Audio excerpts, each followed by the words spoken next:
అంత ముందు సంవత్సరంగా నేను చెప్పారా రైతులకి? అది లేదు. అగ్రిటెక్ ఏ టెక్నాలజీని తీసుకొచ్చి మీరు అగ్రికల్చర్కి అనుసంధానం చేశారు? ఉన్న ఈ క్రాప్నే మొత్తానికి సున్నా చుట్టించేశారు. మీ దగ్గర కనీసం ఈ క్రాప్ డేటా కూడా తీయట్లేదు. ఫుడ్ ప్రాసెసింగ్ చూపించండి, ఎక్కడ జరుగుతుందో ఫుడ్ ప్రాసెసింగ్.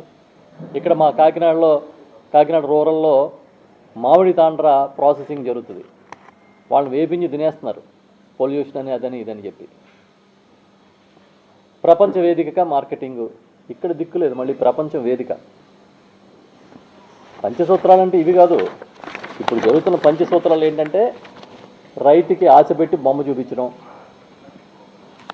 పబ్బం గడుపుకోవడం, దోచుకోవడం, దాచుకోవడం, మోసం చేయడం, చేతులు ఎత్తేయడం. ఇవి పంచసూత్రాలు. మీ పంచసూత్రాలు ఇవి. ఎంత బాధాకరం అంటే ఆలోచిస్తూ ఉంటే ఎంత అన్యాయంగా రైతాంగం పట్ల ఎందుకు ప్రవర్తిస్తున్నారు మీరని అర్థం కావట్లేదు. ఇవాళ పత్రికల్లోనే వచ్చిన కొన్ని వార్తల నుంచి చదువుతాం. ఇటు కడప జిల్లాలో, రాయలసీమలో అరటి విస్తీర్ణం చాలా ఎక్కువ ఉంది. అరటి పంటకి డిమాండ్ సడన్గా పడిపోయింది. రైతులు దిక్కుజోతని స్థితిలోకి వెళ్ళిపోతే ఇవాళ ఒక వార్త వచ్చింది ఒక పత్రికలో, త్వరలో ఏపీ అరటిని కొంటాం.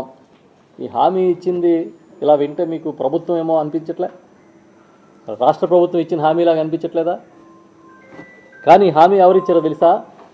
ఆజాద్పూర్ మండీ వ్యాపారుల హామీ. ఇది ఎవరు రాశారో తెలుసా? ఇదిగో ఈనాడు.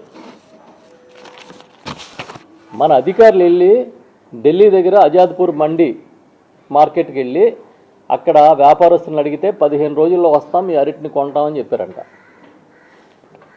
ఎక్కడైనా త్వరలో ఏపీ అరటిని కొంటాం అని కేంద్ర ప్రభుత్వం ప్రకటన చేసిందేమో అని చూశాను నేను. పోనీ రాష్ట్ర ప్రభుత్వం ఏమైనా ప్రకటన చేసిందేమో అని చూసాం. కాదు, మండీలో వ్యాపారులు ప్రకటన చేశారట. అది ఎవరు రాశారు? ఈనాడులో రాశారు. ఓకే. రెండోది, ఇవాళ ఇంకొక వార్త వచ్చింది. రైతుల్లో కలవరం, వాతావరణంలో మార్పు, గోని సంచుల కొరత, కొనుగోలు చేసిన ధాన్యం నమోదవని వైనం, కొనుగోలు కేంద్రాల నిర్వహణపై అధికారుల పర్యవేక్షణ లోపం, వర్షాలు కురిస్తే పంటను కాపాడుకోవడం ఎలా అనే సందిగ్ధంలో రైతులు తలమునకలు అవుతున్నారు. ధాన్యం కొనుగోళ్లు జరుగుతున్న రైతు సేవా కేంద్రాల్లో గోని సంచుల కొరత తీవ్రంగా ఉన్నట్లు రైతు వర్గాల ద్వారా తెలుస్తోంది. సంచులు పెద్ద కన్నాలతో ధాన్యం నింపేందుకు వీలుగా లేకపోవడంతో రైతులు సొంత సంచులతో నింపి కొనుగోలు కేంద్రాలకి తరలించాల్సిన దుస్థితి ఏర్పడింది. ప్రభుత్వం తేమ శాతం 17గా నిర్ణయించగా మసూళ్లు అవుతున్న ధాన్యానికి 23 పైబడి తేమ శాతంగా రైతులు ధాన్యాన్ని ఆరబెట్టుకుంటున్నా ఎండలు లేకపోవడం కారణంగా తేమ శాతం తగ్గడం లేదని రైతులు వాపోతున్నారు. ఇదే అదనగా వరికోత యంత్రాల అద్దెల్ని భారీగా పెంచేశారు. ఇదే పత్రికలో వచ్చిందో తెలుసా? ఆంధ్రజ్యోతి. పోనీ మా ఏమైనా సాక్షిలో వచ్చిన వార్తలు చెప్తే మీరు అబద్ధాలను కొట్టిపారేస్తారు. 2 పవిత్ర పత్రికల్లో వచ్చినాయి కదా. ఈ 2 వార్తలు దేంట్లో వచ్చినాయి? పవిత్ర పత్రికలు. ఈ రాష్ట్రంలో పవిత్ర పత్రికలలో వచ్చినాయి. ఒకటేమో అరటి రైతులను ఆదుకుంటానని ఢిల్లీలో మండీ వ్యాపారులు ఇచ్చిన హామీ. రెండోది, రైతులకి కనీసం గోని సంచులు కూడా లేవు, అధికారులు పట్టించుకోవట్లేదు, నిర్వహణ జరగట్లేదు, ఆర్బీకేలకి వెళ్తుంటే తాళాలు వేసి ఉంటున్నాయి, అక్కడ ఎంప్లాయీస్ ఉండడం లేదు, కొనుగోలు కేంద్రాల నిర్వహణ అనేది అధ్వానంగా ఉంది, అసలు లేనే లేదు అని చెప్పి ఆంధ్రజ్యోతిలో రాశారు. ఇప్పుడు వీటిని కూడా మీరు అబద్ధాలని కొట్టుబారేస్తారా? పోనీ మీ ఫ్యాక్ట్ చెక్ ద్వారా ఏదైనా ఇది అబద్ధాలని చెప్పగలుగుతారా? చెప్పండి. ఈ రాష్ట్రంలో ఎంత దుర్మార్గంగా ఉన్నారంటే మీరు 18 నెలల కాలంలో ఒక్క రైతుని మీరు ఆదుకున్నారా? ఇదిగో టమాటా ధర లేదు, కొయ్యలేక వదిలేశారు. మామిడి ధర లేదు, సపోర్టింగ్ ప్రైజ్ ఇస్తానని ఇవ్వలేదు. మొక్కజొన్న రైతులు దిక్కుతోచని స్థితిలోకి పోయారు. ఇటు పశ్చిమ గోదావరి జిల్లా మొదలుకొని శ్రీకాకుళం వరకు మొక్కజొన్న అత్యధికంగా పండిస్తారు.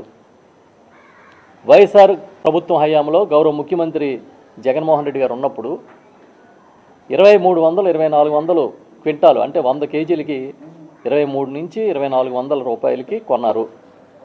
ఇప్పుడు అదే 1700 రూపాయలకి మార్కెట్లో ధర పలుకుతోంది. మేము అధికారంలో ఉన్నప్పుడు వైఎస్ఆర్ పార్టీ జగన్మోహన్ రెడ్డి గారు ముఖ్యమంత్రిగా ఉన్నప్పుడు మార్కెట్ ద్వారా కొనుగోలు కేంద్రాలు ఏర్పాటు చేసి అన్ని చోట్ల 30-40% టార్గెటెడ్గా పంట కొనుగోలు చేసాం. మీరు ఎందుకు ఇప్పటి వరకు మార్కెట్ కొనుగోలు కేంద్రాలను ఏర్పాటు చేయలేదు? మరి మొక్కజొన్న రైతులు అన్యాయం అయిపోతుంటే ఎందుకు చూస్తూ ఊరుకున్నారు? బత్తాయి రైతులు మొత్తం నాశనం అయిపోయారు. ధర లేదు, కొనేవాళ్ళు లేడు. మార్కెట్ పట్టుకెళ్తే కనీసం మినిమం ప్రైజ్ కూడా అడిగే పరిస్థితి లేదు. చివరికి చీనీ తోటలు అంటే బత్తాయి తోటల్ని తీసేస్తున్నారు రైతులు, గిట్టుబాటు కావట్లేదని. ఉల్లి రైతులు అయితే పొలాల్లో వదిలేశారు. నిన్న నేను కడప జిల్లా సంబంధించిన ఒక రైతుతో మాట్లాడాను. నేను మంత్రిగా ఉన్నప్పుడు ఆయన రెగ్యులర్గా సమస్యలు చెప్పడానికి నా దగ్గరికి వచ్చేవారు. ఆయన చెప్తా ఉన్నారు, 100 క్వింటాల దాకా దిగుబడి వచ్చింది కానీ తీయట్లేదండి, తీస్తే ఆ తీత ఖర్చులు కూడా వచ్చే పరిస్థితి లేదు, అందుకని ఉల్లి పొలాల్లో వదిలేస్తున్నారు. ఇంకా మామిడి, అరటి. ఈ అరటి అయితే ఎంత దుర్మార్గంగా ప్రవర్తిస్తుందంటే ప్రభుత్వం, ఇప్పుడే మీకు చెప్పాను కదా, ధర పడిపోయిందంటే వెళ్ళి మండీలోకి వెళ్ళి ఢిల్లీలో ఉన్న వ్యాపారస్తుల్ని, కమిషన్ ఏజెంట్లని బతిమాలుకుంటుందండి ఈ ప్రభుత్వం. ఈ ఆంధ్రప్రదేశ్ ప్రభుత్వం మార్కెట్లలో వ్యాపారుల్ని బాబు మా రైతుల దగ్గర అరటి కొనండి అని బతిమాలుతుందంట. ఇదే విధంగా కరోనాలో ధరలు పడిపోతే అరటిని ఎక్స్పోర్ట్ చేసే కంపెనీలని ఆ రోజు తీసుకొచ్చాం. ఇక్కడి నుంచి విదేశాలకి ఎక్స్పోర్ట్ అయినాయి. ర్యాక్స్ పెట్టి గూడ్స్ రైళ్లను తీసుకొచ్చి దానికి సంబంధించిన ఖర్చులు రాష్ట్ర ప్రభుత్వం భరించి కొంత ఢిల్లీకి, ఇతర ప్రాంతాలకి ఈ అరటిని ఎగుమతి చేసిన చరిత్ర ఉంది. మీరు ఫైల్లో చూసుకోండి. మీరేం చేస్తూ ఉన్నారు?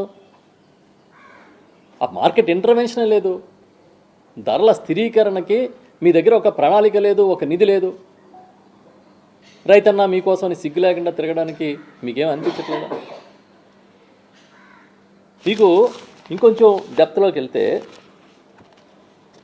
అరటి గడిచిన 3 ఏళ్లలో సగటున అంటే వైఎస్ఆర్ పార్టీ గవర్నమెంట్ ఉన్నప్పుడు టన్నుకి 25,000 రూపాయలు పలికింది. మీరు రికార్డులు చూసుకోండి, మార్కెటింగ్ రికార్డులు చూసుకోండి. సగటున అత్యధికంగా 25,000 రూపాయలు పలికింది. ఇప్పుడు ఎంతో తెలుసా? Ton 500, KG ₹10. కేజీ ₹10. కనీసం కోత ఖర్చులన్నా వస్తాయా? గెలలు కోసిన ఖర్చులన్నా వస్తాయా అని అడుగుతున్నాను నేను. ఇప్పుడు మీరు వ్యాపారస్తుల దగ్గరికి వెళ్తే వ్యాపారస్తులు 15 రోజుల తర్వాత వచ్చి కొంటా ఉన్నారంట. ఈ లోపల కాయ పండవుద్ది, పండింది కుళ్ళిపోద్ది. ఇది రైతన్న మీకోసం మీరు చేసే గొప్ప కార్యక్రమం.